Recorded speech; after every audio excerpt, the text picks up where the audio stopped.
what about our good mate, Power Automate? Because we've had Power Automate for quite some time. It does some great things for us. And before low-code plugins came out, I was of the opinion that, gee, are we ever going to need plugins again? Because Power Automate pretty much does everything we want. And the key phrase here is synchronous. So Power Automate runs asynchronous. So it runs kind of near real time, but it doesn't run real time, which means you could trigger a process, have some other updates to a record happen before Power Automate actually runs and does what it's going to do with that record. Whereas with a synchronous process, as soon as the process is triggered, that record is locked and you can't do any updates to it until that process is finished running.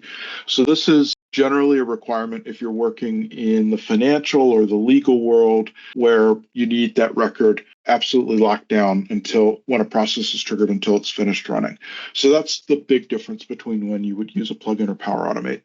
There's a few other differences. Plugins let us control when the logic fires, either before or after saving to Dataverse, and we'll get into that in a second. You are limited to that 2-minute timeout in Dataverse.